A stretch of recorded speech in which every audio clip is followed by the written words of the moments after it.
Horsepower is a beautiful thing. Lots of horsepower is a wonder to behold. There's plenty of horsepower in this building, Lingenfelter Performance Engineering in Decatur, Indiana.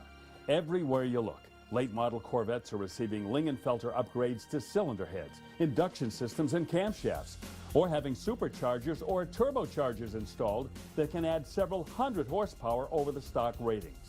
Corvette Nation traveled to Lingenfelter Performance because we had heard a new C7 2014 Stingray was in the shop. And we got Graham Behan, Lingenfelter's chief engineer, to tell us what he could about what they were up to.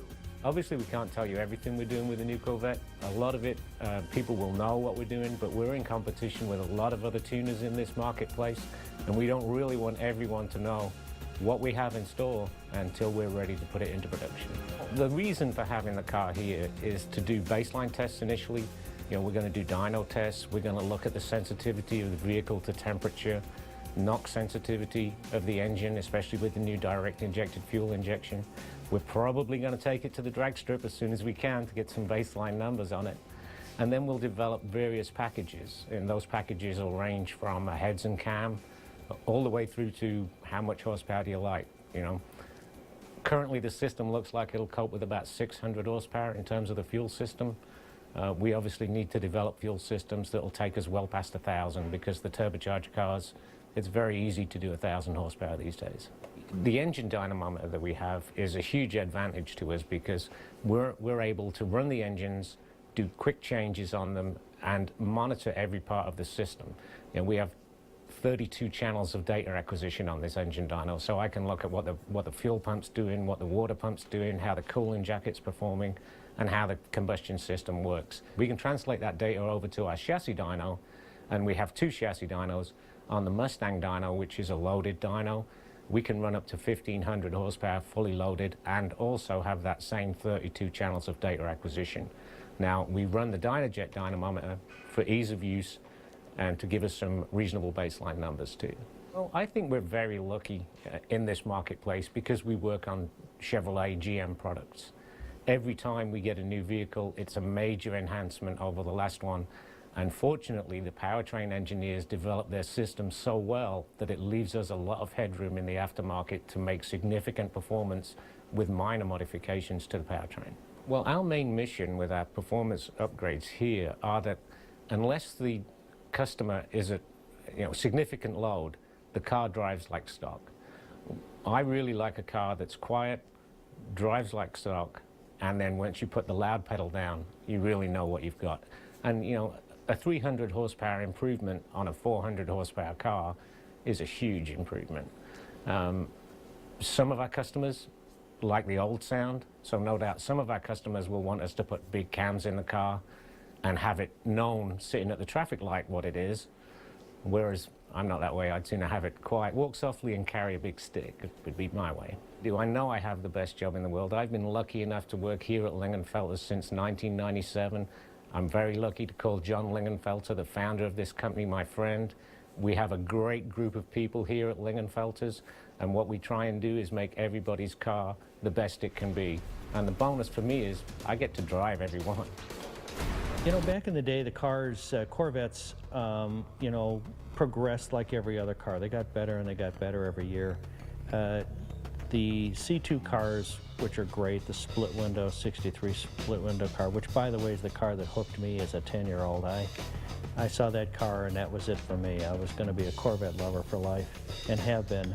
It's gotten worse and worse actually, but the fact is that those cars over years, we've gotten pretty spoiled with the new cars. And so a C6 Corvette is a whole lot more convenient, a lot more fun to drive than a C2.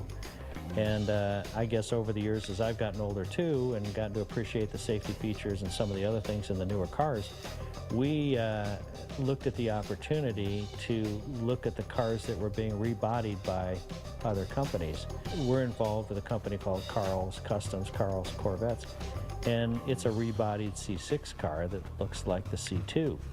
It can be purchased to look like a 63 split window car, and so those cars are incredible. They've got the great look, great sound, lots and lots and lots of power, lots and lots of Lingenfelter power, You know, great transmission, great handling, all the safety features with the airbags. It's a pretty tough thing not to get attracted to.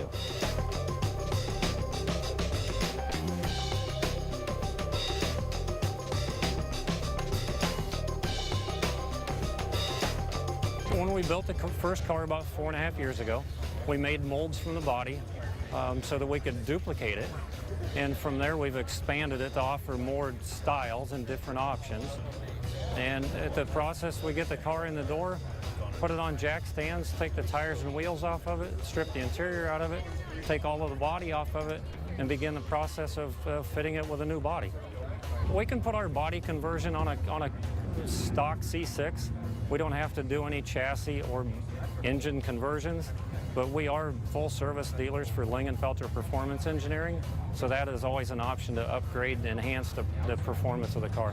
At the time that we hooked up and started working with Lingenfelter Performance, Ken and I discussed that we needed to do something different to announce this association with their company. So the 67 Corvette is the icon of the performance years. We set forth the process of beginning to build the molds and the tooling to build a one-piece rear window so that we could build a true 67 looking coupe, which Ken has the very first 67 coupe that we built on a Z06 chassis. You got the best of both worlds. You got the old classic styling of the 60s and all of the performance and conveniences of the modern car.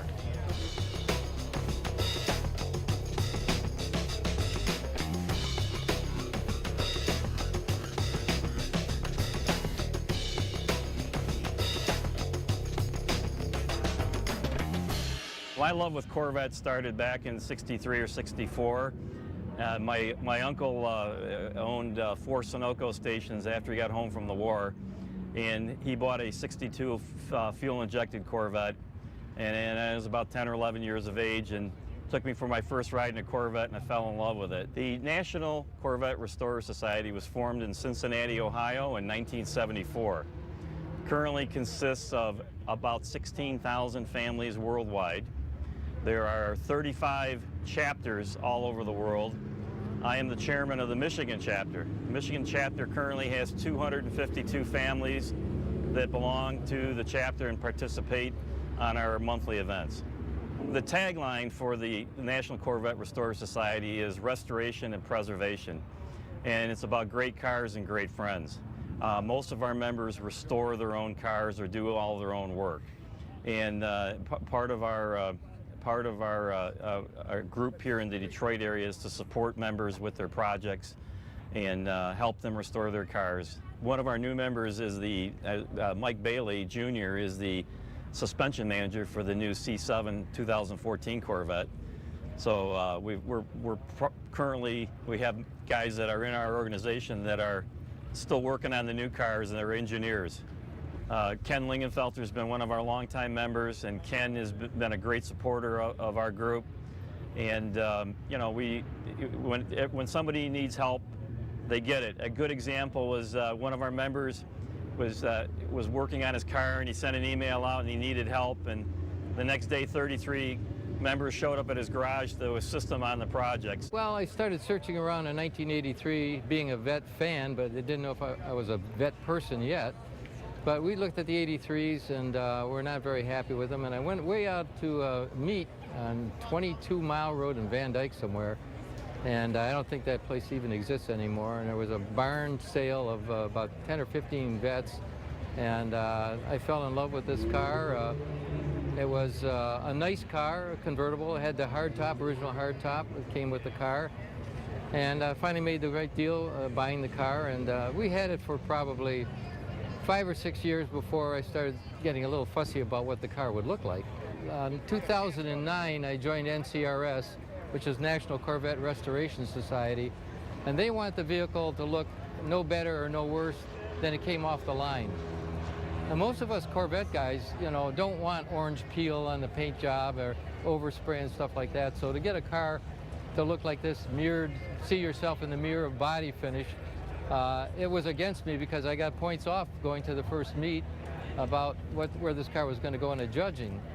But I had a list about 8 pages long, and we stuck with it and kept on repairing and doing things to the car.